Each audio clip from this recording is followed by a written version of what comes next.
Programme میں بہت بہت ویلکم. پروگرام بریک جانے سے پہلے وقت ضائع نہیں کروں. اسد عمر صاحب بڑے الزامات لگا دے رؤف کلاسرا صاحب نے کہ آپ بھی جب اینگرو میں سی او رہے تو جرمانے وغیرہ ہوئے تھے, آپ نے قومی اسمبلی نے کنٹرڈکٹ نہیں کیا اس رپورٹ کو, تو یو ایکنالج اٹ. مجھے تو اسمبلی میں کسی نے رپورٹ ایشو نہیں اٹھائی نہیں, کلاسرا صاحب نے بھی اٹھایا تو میں ان کو جواب دے دیتا ہوں. لیکن پہلے اس کے میں یہ بول دوں کہ جو کانفلکٹ آف انٹرسٹ کی بات کر رہے تھے نا کلاسرا صاحب, میں اس سے مکمل طور پہ اتفاق کرتا ہوں کہ پولیٹیشن کو بزنس نہیں کرنا اور چاہیے. آپ کو پتا ہے جس کو میں نے جوائن کی, مجھے بڑے لوگوں نے پوچھا کہ نوکری چھوڑنے کی کیا ضرورت تھی.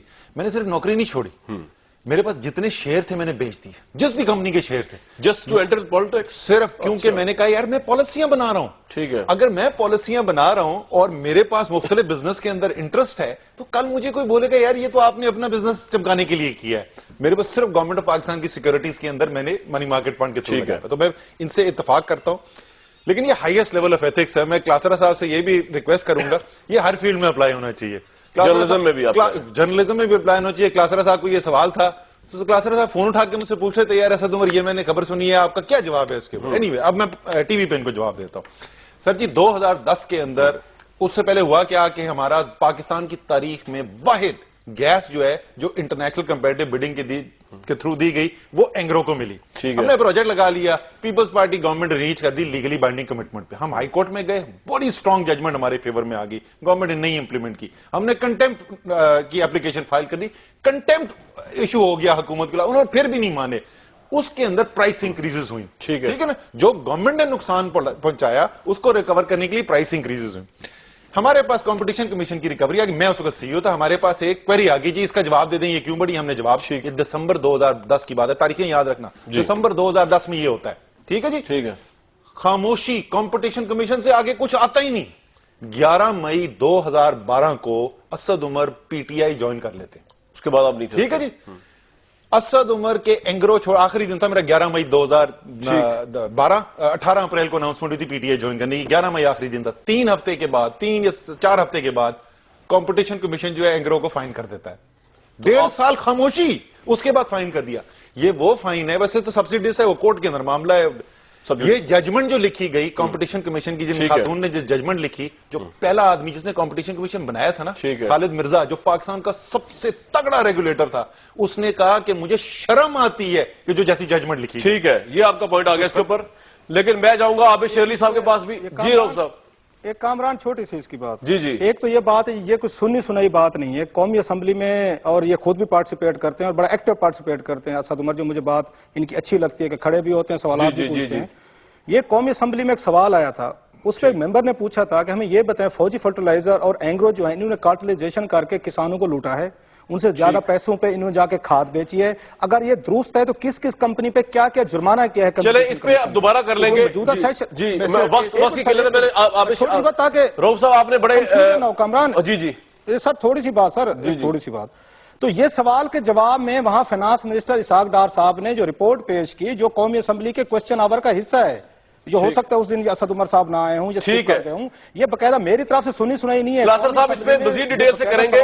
میں چاہ رہا ہوں کہ آپ کا جو مزید آرگومنٹ ہے نا, آج جو عمران صاحب نے بھی بات کی ہے, اینگرو اور فوجی فرٹیلائزر نے یہ کارٹلائزیشن کر کے کسانوں کو انہوں نے لوٹا ہے, جس پہ 5 ارب روپے ایک کو جرمانہ. ٹھیک ہے, وہ کہہ رہے ہیں معاملہ سبجیکٹس ہے, تو اس پہ مزید بات کیا کر رہی ہے. ٹھیک ہے رؤف صاحب, آگے آپ کی بات. میں صرف 15-20 سیکنڈ لے لوں. مجھے کلاسر صاحب پتا نہیں تھا اس کا, یہ شاید جس دن ہم نے بائیکاٹ کیا ہوا تھا ڈار صاحب آئے تھے, شاید اس دن ہوا ہوگا. لیکن میں صرف ایک چیز بتا دوں کہ اس جو ججمنٹ تھی اس کے اندر کارٹلائزیشن کا الزام تک نہیں تھا. ٹھیک ہے. عابد شیر علی صاحب, یہ جو آرگومنٹ ہے رؤف کلاسرا صاحب کا اور آج عمران خان صاحب کا, آج عمران خان صاحب کا بھی ہے کہ پولیٹیشن کو بزنس نہیں کرنا چاہیے اور اپنے پیسے باہر رکھنے نہیں چاہیے, تو آپ اسے ایگری کرتے ہیں یا آپ ایگری نہیں کریں گے؟ وہ کہہ رہے ہیں مہنگائی اس لیے ہوتی ہے کہ باہر پیسے بڑھے, ڈالرز بڑھ گئے, پیسے بڑھ گئے. بالکل ایگری نہیں کرتا, بالکل ایگری نہیں کرتا. کیا پولیٹیشینز پہ ریڈیاں لگا لیں؟ کیا پولیٹیشینز کہاں پہ جائیں؟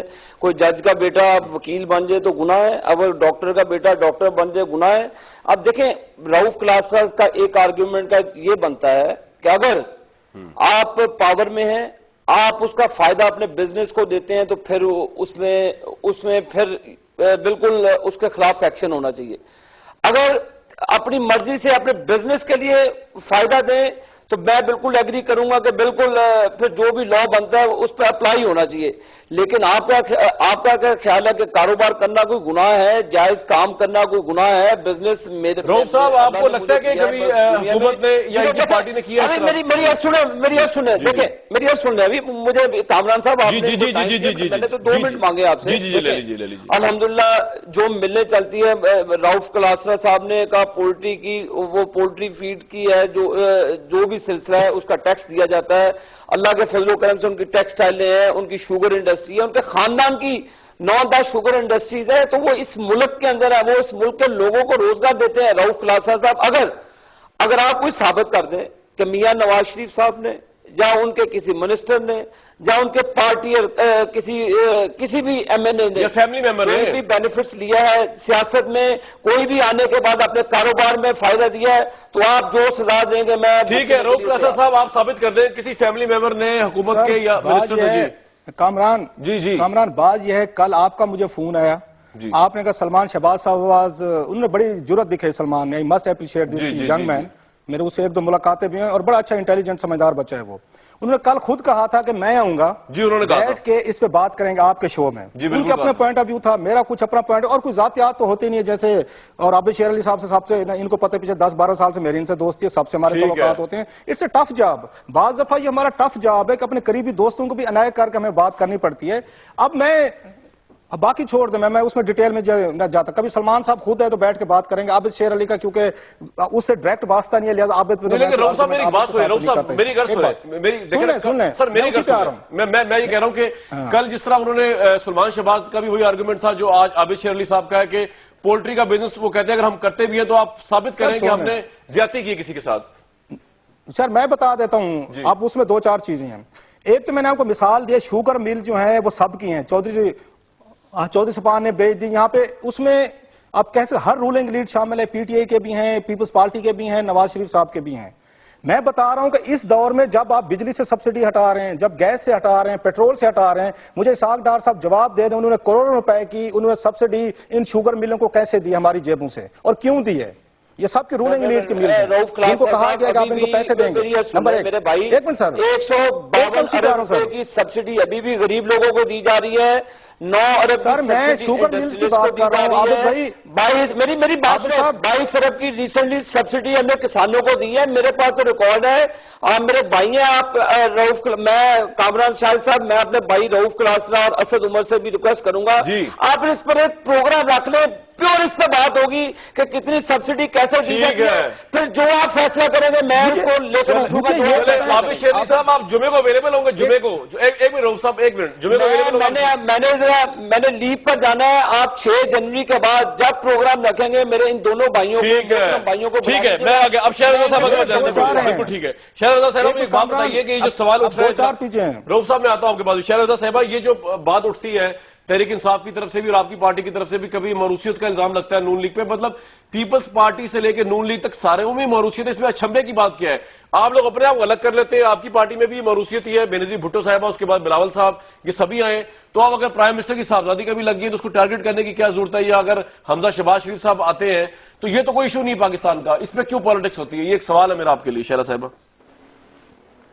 دیکھیے میں تو آپ کی باتوں کے جو رخ جا رہے ہیں پہلے اسی پہ ہی حیران ہوں.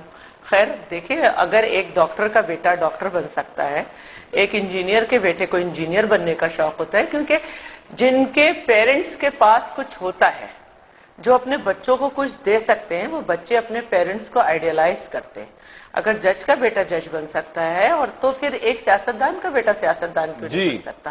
اب جو خود سیاستدان ہے اور ان کے پاس کوئی کانسیپٹ نہیں ہے اور ان کے بچے ان کو پسند نہیں کرتے اور ان کے پیچھے نہیں چلنا چاہتے, تو ہم کیا کریں؟ ہمارے پاس تو اتنی بڑی بات ہے کہ ہمارے لیڈر اپنی جان کی قربانی جب دے دیتا ہے تو اس کے بچوں نے آ کے دکھایا ہے. بھٹو صاحب شہید ہوئے, اس کے بعد بھی صاحبہ آئی ہیں, ان کے دونوں بھائی شہید ہوئے, وہ خود جیل میں رہیں, ان کے ہسبینڈ جیل میں رہے, اس کے بعد بلاول بھٹو نے فیصلہ کیا ہے کہ ہاں میں بھی اسی جگہ اسی نقش قدم پہ چلوں گا. تو ہم تو یہ ثابت کر رہے ہیں نا کہ ہمارا راستہ مشکل کا راستہ ہم اپنا رہے ہیں. اگر کوئی اور سیاستدان کا بیٹا نہیں آئیڈیالائز کرتا, نہیں اپنے پیرنٹس کے ساتھ رہتے, تو ہم کیا کریں بھائی؟ ہم تو چلنا چاہتے ہیں. تو یہ ٹھیک ہے نا, میں یہ تو آپ سے کہہ رہا ہوں کہ پھر ان پہ کرٹیسزم کیوں ہوتا ہے سلیکٹیو؟ جی رؤف صاحب جی کامران تھوڑا سا میں جواب دے سکتا ہوں شیلا صاحبہ پہ؟ جی دیجیے بڑا اچھا طلب. یہ جو سیاست میں آتے ہیں نا جو ہمارے اوپر کوئی احسان کر کے نہیں آتے, مثلاً یہ پالیٹکس میں آتے ہیں, اگین آئی وڈ سے کہ اپنا بزنس پروٹیکشن کے لیے آتے ہیں. مثلاً اس کو فہمیدہ مرزا صاحبہ اور ذوالفقار مرزا صاحب کو دیکھ لیں, سن لیں میم ذرا تھوڑی سی سن لیں. آپ جو ہمارے اوپر احسانات کر رہے ہیں پالیٹکس میں آ کے, اس کو بتا دیتا ہوں کہ آپ احسانات کی قیمت کیا لیتے ہیں ہم سے. یہ فہمیدہ مرزا ذوالفقار مرزا صاحب نے یہاں پہ اپنی مل کے اگینسٹ 5 انہوں نے بینکوں سے 87 کروڑ روپے معاف کروایا ہے. تو یہ ہمارے اوپر احسان کرنے آئے تھے یا آپ کا خیال اپنے بزنس پروٹیکشن کرنے کے لیے آئے تھے؟ عام آدمی 10 روپے کا لون نہ لے, آپ کی پولیس, آپ کی ایف آئی اے, آپ ان کو مار مار کے حشر کر دیتے. کسی میں جرات ہے کہ فہمیدہ مرزا اور ذوالفقار مرزا کو سوال کر کے دکھائے کہ آپ نے 87 کروڑ روپے کیسے معاف کروایا؟ It's a business, it's not a politics. مجھے بریک پہ جانا, میں جواب دینا, آپ لوگ فائدے لیتے ہیں سارے کے سارے, ڈائریکٹ لیتے ہیں سارے. جی شہرا صاحبہ کہہ دیجیے, پھر میں بریک پہ جا رہا ہوں. جی میں بات کرنا چاہوں گی. میرا کہنا یہ ہے کہ اگر آپ سمجھتے ہیں کہ ہم آپ پہ احسان نہیں کر رہے, آپ ہمیں ووٹ نہیں دیں. جو لون ہے یہ ایک بینک کی پالیسی کے تھرو ملتا ہے اور وہی اس میں ریلیکسیشن دیتے ہیں. بینک نہیں سمجھے گا وہ نہیں دیں گے لون. بینک کے ہیڈز بھی آپ لگاتے ہیں. بریک پہ جاؤں گا, بریک پہ جاؤں گا, واپس آئے گا, ڈسکشن ہماری جاری ہے اسی پروگرام میں.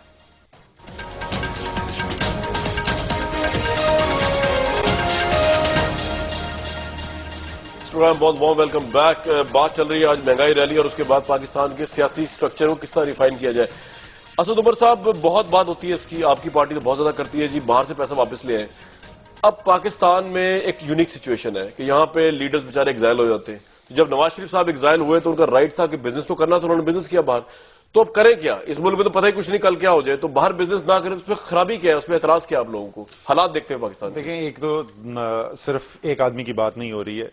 پاکستان میں ہزاروں لوگ ہیں ایسے جنہوں نے کوئی بزنس باہر نہیں کیا, دولت پاکستان میں کمائی اور اس کے بعد حوالہ ہنڈی سے آپ نے باہر لے کے وہاں پہ رکھ دی. یہاں پہ نہ ٹیکس دیا اور پیسہ اپنا باہر جا کے رکھ لیا.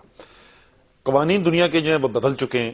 وہ بدلنے کے بعد اس وقت کئی ملکوں نے اپنے ملک کی جو غیر مطلب انلیجیٹمیٹ جو دولت تھی اس کو جا کے ریکور کیا. اربوں ڈالر لوگ واپس لے کے آئے. اب اس کا تعلق مہنگائی سے کیا ہے؟ کیسے؟ اور وہ جو ہم ٹیکس چوروں کی بات کرتے ہیں 30 لاکھ جو ایف بی آر کی لسٹ کے اندر ہیں اور ہم کہتے ہیں ان کو ٹیکس کے نیٹ میں نہیں, اس کا مہنگائی سے تعلق کیا ہے؟ میں 2 مثالیں دیتا ہوں جی. پچھلے 6 ماہ کے اندر جو مہنگائی جو پاکستان کی تاریخ میں پہلی دفعہ ہوا ہے بغیر کسی ناگہانی آفت کے, افراط زر دگنی سے زیادہ ہوگی یہ 6 مہینے کے اندر. کیوں ہوئی ہے؟ سب سے پہلے جب بجٹ آیا تو جی ایس ٹی لگایا گیا, ٹھیک ہے جی, انڈائریکٹ ٹیکس سے ہر چیز کی قیمت بڑھ گئی. ٹھیک ہے, پھر آپ نے بجلی کے ریٹ دگنے کر دیے, گیس کی قیمت بڑھا دی. حکومت کہتی کیا ہے, کیوں کر رہی ہے؟ حکومت کہتی ہے ہم یہ اس لیے کر رہے ہیں کہ ہم کیا کریں, خزانہ خالی ہے, ملک مقروض ہوا ہوا ہے, اگر ہم یہ نہ کریں تو کیا کریں. اس لیے ہم کہتے ہیں کہ اگر آپ ان ٹیکس چوروں سے پیسہ وصول کریں, اگر جو لوٹی ہوئی دولت باہر رکھی ہوئی ہے اس کو واپس لے کے آئیں, تو آپ کو جو جی ایس ٹی لگا کے بجلی کے بل مہنگے وہ نہیں کرنا پڑے گا. مہنگائی. عابد شیر علی صاحب, آپ مسکرا رہے تھے, آپ ایگری نہیں کرتے کہ اگر بزنس یہاں پہ ہو جائے پاکستان میں لیڈرز؟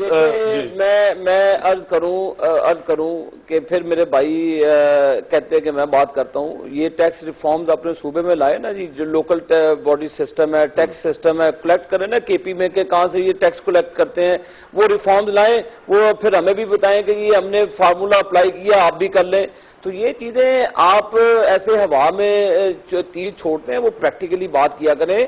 میرے بھائی جب میاں صاحب کی فیملی کا بزنس دے لیں, اتفاق فاؤنڈری تو اس وقت بھی ٹاپ کی تھی پاکستان کی, جب بھٹو صاحب نے ان کو نیشنلائز کیا اس وقت بھی میاں صاحبان کی فیملی کا بزنس تھا, پاکستان کی ٹاپ 7 فیملیز میں آتی تھی. تو اس وقت تو سیاست سے تعلق نہیں تھا نا نواز شریف صاحب کا, اس وقت بھی تو پاکستان کی ٹاپ 7-8 فیملیز میں آتی تھی. تو اللہ کا فضل و کرم ہے. میں اپنے بھائی سے ریکویسٹ کرتا ہوں کہ مشرف بھی رہا 8 سال 10 سال, انہوں نے زور لگا لیا کو ایک سنگل پینی کی کرپشن, جب پیسے یہاں سے اٹھا کر باہر بھیجنے کا عمر اسد صاحب جب آپ کی پارٹی لے آئے تو ہم ذمہ دار. تو ایسے بے تکے الزامات لگانے, پیسے فلان ہے. میری بات سنیں, آپ 10 پاؤنڈ دیں جا کے, جو بھی ان کی پراپرٹی ہے, جو بھی حسن نواز صاحب بزنس کرتے ہیں وہ تمام ریکارڈ کا حصہ ہے. حسین نواز صاحب سعودی عربیہ میں جو بھی سلسلہ ریکارڈ کا حصہ ہے. کوئی چیز میرے بھائی جی آپ اس پوائنٹ آ گیا سر, وہ بزنس کر رہے ہیں اس کو لوٹی ہوئی رقم تو نہیں کہہ سکتے. ان کی فیملی نے زندگی میں 1 روپے کی ہیرا پھیری نہیں کی. یہ بڑی اچھی بات ہے کہ عابد شیر علی کو سارے ٹیکس ریٹرن پتہ ہیں. ہیں شریف خاندان کی، بہت اچھی بات ہے ان کی. میں ذاتی بات نہیں کرتا ہوں، آپ کو پتا ہے میں کبھی بھی ذاتی پہ بات نہیں کرتا ہوں. مجھے وہ الگ پروگرام کر لیں، I'm sure جو ہے بے تحاشا انتظامات ہیں، کتابیں چھپ چکی ہیں، جس کو بھی شوق ہے وہ آ کے بیٹھ جائے گا، وہ الزام لگا لے گا، اب شیر علی اس کے جواب دے دیں. میں جناب یہ کہہ رہا ہوں کہ جو پاکستان کی جو سوئس بینک کے اندر رپورٹیں آتی ہیں، اربوں ڈالر رکھا ہوا ہے. جو پیسہ کسی بھی چاہے پولیٹیکل لیڈر کا ہو، چاہے وہ بیوروکریٹ کا ہو، چاہے وہ فوجی جنرل کا ہو یا وہ سیاستدان کا ہو، اگر وہ پیسہ جو ہے وہ حق حلال سے کمایا ہوا نہیں ہے، اگر وہ پاکستان کے ٹیکس ریٹرن میں یہاں پہ نہیں دیا ہوا ہے، تو یہ حکومت کی ذمہ داری بنتی ہے یا نہیں بنتی؟ شہرہ رضا صاحبہ what's your take on it? وہ تو ہم نے انیشیٹو لیا تھا، اگر آپ کو اسد بھائی پتا ہو تو ہم نے تو انیشیٹو لیا تھا. عابد بھائی ایک منٹ میں، شہرہ صاحبہ کا زیادتی ہو رہی ہے پروگرام میں، کیونکہ دو آپ مرد حضرات زیادہ بول رہی ہیں. شہرہ صاحبہ what's your take? I am sorry آپ کو ٹائم کم ملا آج، میں اپولوجائز کرتا ہوں اس پہ آپ سے. جی کیونکہ رؤف کلاسرا میرے بھائی ہیں اور انہوں نے ایک نام لے کے بات کی تھی، تو میں پہلے اس کی وضاحت کر دوں کہ ذوالفقار مرزا 5 سال تک مفرور رہے، ان کا پورا کاروبار تباہ ہو گیا، بدین سے لے کے کراچی تک ان کے گھر پہ 27 چھاپے مارے گئے، اور اس کی وجہ سے فہمیدہ مرزا صاحبہ الیکشن میں آئیں. وہ تو پولیٹیکل تھیں، اور پھر جب وہ الیکشن میں آئیں تو ان کا تو کاروبار تباہ تھا. انہوں نے نیشنل بینک سے قرضے نہیں لیے، ری شیڈیول کرائیں، معاف بھی نہیں کیے. اور بڑا برا نہیں مانیے گا، پوری سوسائٹی سے آپ کاٹ نہیں سکتے. ہم یہ بھی دیکھ رہے ہیں کہ کون سے صحافی کتنے لفافے لیتے ہیں، کون بریف کیس لیتے ہیں، کتنے میڈیا گروپس پر کتنے بڑے بڑے ٹیکس ہیں، اور دنیا کا نام بھی کوئی پیچھے نہیں ہے. تو میرا کہنا یہ ہے کہ ہمیں جو بات کرنی ہے نا، وہ یہ کرنی ہے کہ ہم جو بڑے بڑے دعوے سن رہے تھے بہت سارے لوگوں کے، مثلاً یہ ہم عمران خان ہی کی بات کر لیں کہ وہ یہ کہہ رہے تھے کہ ہم نئے ٹیکسز لگائیں گے اور نئے طرح کے وہ کریں گے، وہ ابھی تک لگا نہیں سکے، اور کرپشن کی رپورٹس کسی کے سامنے نہیں لا سکے. تو میرا کہنا یہ ہے کہ جب آپ ادارے تو میں اتنا حوصلہ رکھیں، خاتون کو سن لیں، ایک خاتون کو سن لیں، تھوڑا سا حوصلہ کر دیجئے فائنل اس کے بعد. جی کلاس صاحب تھوڑا سا ایک حوصلہ رکھیں، سن لیں. آپ کا شہرہ رضا صاحبہ پورا پوائنٹ آ گیا ویسے. بہت لمبی ڈکٹیٹرشپ سے رسپانڈ کرنے دیں. جی کلاس صاحب بولے، میری بات ہی پوری نہیں ہوئی، میں نے تو آپ کی بات کا جواب دیا ہے بھائی. پروگرام کا ٹائم نہیں رہا، میں جواب نہیں دے سکوں گا. جی کلاس صاحب بولے، کچھ تو بولے. میں نے ابھی جواب ہی پورا نہیں دیا. شہرہ صاحب یہ سچے ہیں نہیں، میں کامران، یہ سچے ہیں، عوام ہم سارے جھوٹ ہیں، جو کچھ کہہ رہے ہیں سچ کہہ رہے ہیں. اب اس کے بعد کیا ہو سکتا ہے؟ اب کیا اس کا جواب دیا جائے؟ اب 50 لاکھ اپنے علاج کا خرچ عوام سے پوچھ لیتے ہیں. عوام کا اوپینین پول کا رزلٹ ہمارے سامنے اسکرین کے اوپر. ہم نے پوچھا کہ کیا وزیر اعظم اور منسٹرز جو پاور میں ہوتے ہیں ان کو کرنا چاہیے ذاتی بزنس یا نہیں. 90% لوگ کہتے ہیں نہیں کرنا چاہیے. پرائم منسٹرز کو، وزراء کو، اور وہ تمام لوگ جو پاور میں ان کو بزنس نہیں کرنا چاہیے ذاتی. یہ عوام کی رائے، نہ شہرہ رضا صاحبہ کی، نہ میری، نہ اسد عمر کی، نہ عابد شیر علی صاحب کی، نہ رؤف کلاسرا صاحب کی. ہمیں نیکسٹ ویک تک کے لیے اس پروگرام کے پلیٹ فارم سے اجازت دیجیے.